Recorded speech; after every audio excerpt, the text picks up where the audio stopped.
Well, first day in pads, full pads, so. Yeah, that's not really indifferent for linemen because once you put the shoulder pads on, it's all the same for us, really.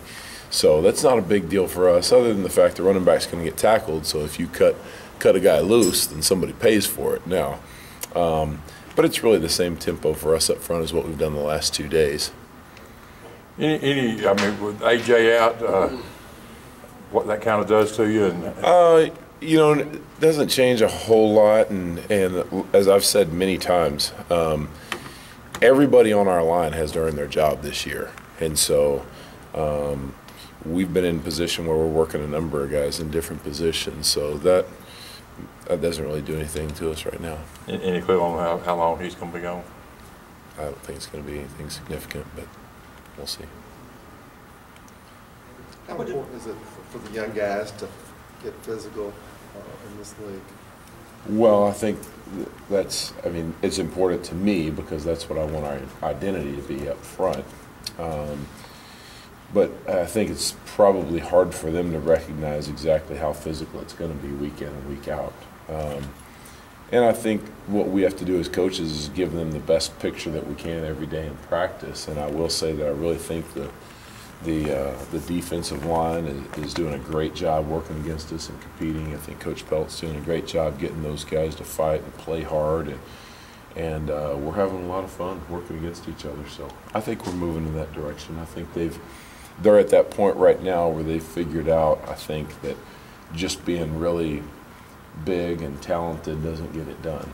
So we've got their attention now. Hopefully they'll learn what it is going to take. Jeff, I'm sure obviously it's challenging for a young offensive line, but for a true freshman center, and in particular Reese Dismukes, how tough is that, for a true freshman to kind of understand the concept in the SEC, and how is he progressing so far? He's making really good progress. It is incredibly difficult it's difficult for a true freshman to play, but then you ask him to play at center. Even beyond the responsibility that's on him. The center is the guy that's making a lot of calls and kind of directing everyone up front. But what a lot of people forget about is he's got to snap the ball perfectly on every play, and he's got a guy that could be anywhere between 290 and 340 pounds that's lined up about that far away from him that's trying to knock his head off. So he's got one of the toughest jobs in all of football, really. But he's progressing, and he's a really smart, conscientious kid, and obviously that gives him a chance, as well as having been here in the spring. Well, the scrimmage Wednesday, do you hope to take a step toward knowing more about what you're going to do?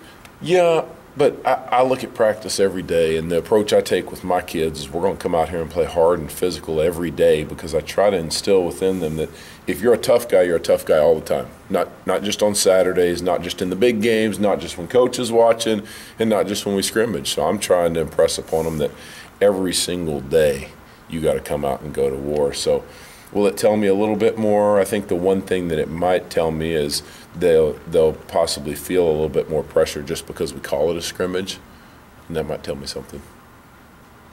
Seems like every time we're out there, you're always yelling at some guy to line his helmet up straight during the stretching drills. Are you like the helmet czar, or is that just No. I want these guys to do everything the right way. I'm a stickler for details and guys being willing to do things exactly the way we're asking them to do. If we're going to ask them to do something, then we need them to do it the right way. It's whether you're talking about them cleaning up their locker room, or lining their helmets up, or taking a 6-inch zone step, or a quarterback taking the proper drop, or a receiver running a route with precision. All of that becomes part of who you are, and so I'm just going to make them do it the right way. Can you talk about Chad Slade? He's working in there today, I guess, at the right tackle. Is he making a lot of progress? Yeah, he has. I'm really proud of what Chad did this summer. Really worked hard, and he's in way better shape than he's ever been. But he's still got a ways to go. So we'll find out a lot more in the next 2 weeks, I think. It's easy for guys, and I don't say this just for Chad's sake, but it's easy for all of our guys to come out this early and have a lot of intensity and play hard. We'll see where they are, and after about 10 more days of this beating on each other with some two-a-days practice mixed in there, and we'll see who still wants to do it. But he has made a lot of progress. How are they gelling so far and just working together? You know, as a group, I think we are really coming together well. And one thing that's a little bit unique about this group is these guys, for the most part, they've kind of come up together. Even though you've got Jared Cooper and you've got Brandon Mosley and AJ, you've got three guys there that are a little bit older, but they were still kind of playing second fiddle to those older guys that were here last year. And so what we've had ever since I've been here is you had those older guys, and then you had everybody else that was kind of inferior to them, or at least they gave them right of way. And now we've got a bunch of guys that I think are probably more comfortable together than what we've ever had in that room. And they're competing with each other, but they're really enjoying being around one another. And I think we're moving in the right direction there. Okay.